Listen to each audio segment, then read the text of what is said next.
it's not defining.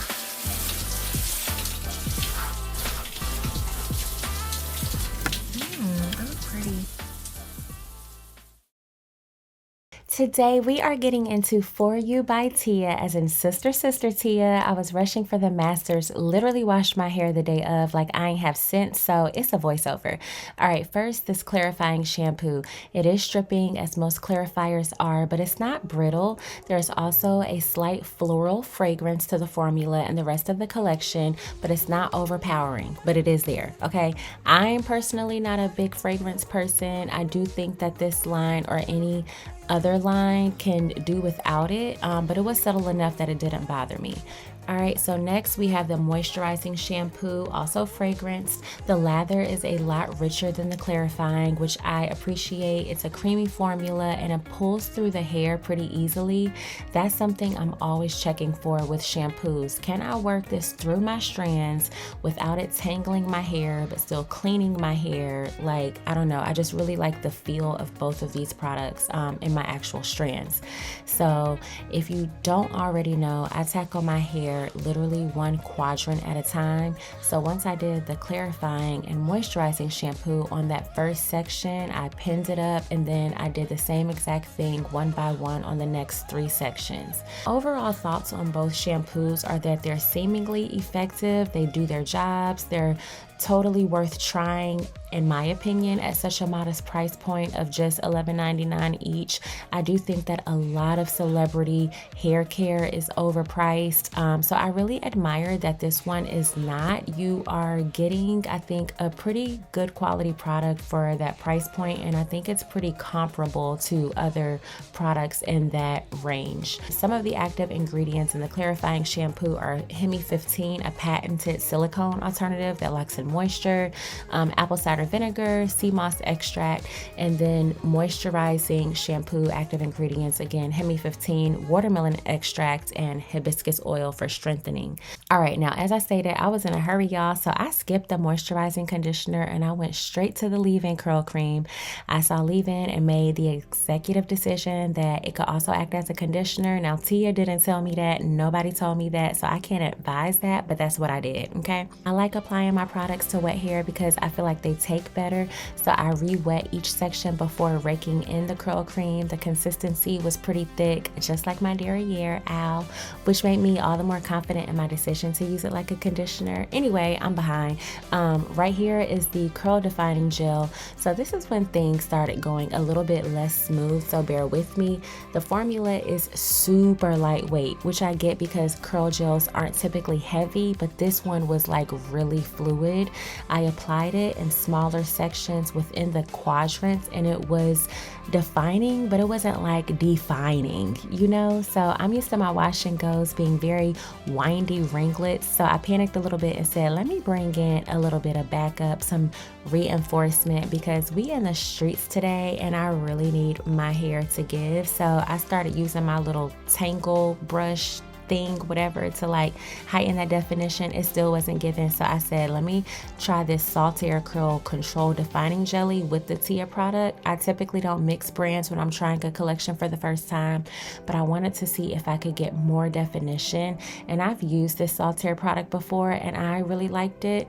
To be honest though, I still wasn't feeling the results. I don't know if it was the water temp, I don't know if it was something I did, but it just was not ringleting the way that I'm used to it doing. So I wet it and added even more product, and that did seem to help, but I'm not gonna lie, I was still a little bit nervous. But with the golf tournament to pretend I understood on the books, honey, I just had to keep on going and pray to Black Jesus for the best. I used the Tia Curl Defining Gel and the Saltair Curl Control Defining Jelly on the other sections. And as I kept doing it, again, making sure my hair stayed drenched, so I was wetting my hair throughout application of these products the whole time. But as I started to do it more, it did seem to give, and then I was like, okay, maybe I'm the problem and the drama, like it's all me. Looking back, I would have just re-wet my hair and used the Tia gel alone because I think it would have worked, but I'll address that later. Here are the results. Okay, y'all, so I am at the Masters.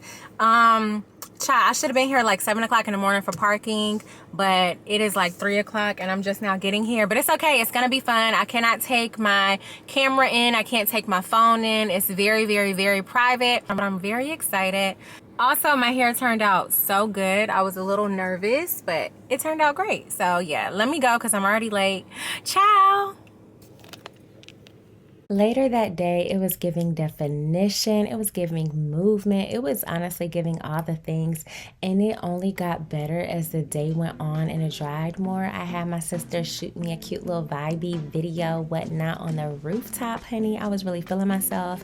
And then after that, I went out to like this local historic hotel and got drinks or whatever, and it just looked so good. It was literally one of those things like lasagna. You know, lasagna always tastes better on day 2. It was giving lasagna, it was giving spaghetti, but we were still on day 1, but it was giving day 2 flavor. And like, get into her, she just flourished. So yeah, true to me, I panicked and overreacted. I should have used the Tia gel by itself because I really think that it could have worked alone. I'm going to do that for another wash day. But then day 2, which is coming up, it looked even better. I don't talk about it a lot right here, but you can see for yourself.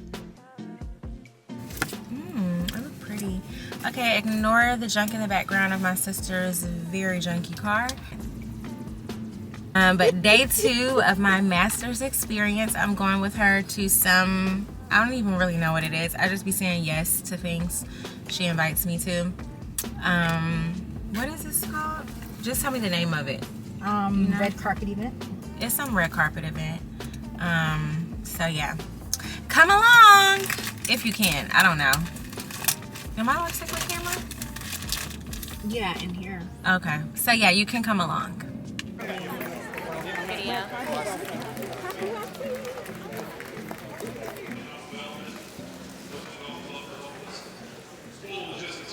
It's day 4 hair after using the Tia collection. What I did notice, which I think is 100% my fault and not a fault of the brand, is I used way too much curl defining products, and I think mixing the Tia product along with the Saltair and using that amount gave my hair like a, it's not really a residue that's visible, but I noticed like when I pull my hair apart, then it gets like flaky, but it's not dirty. It's literally flaky from the product. So if I were to change anything, I would probably change that. And sorry, I'm recording.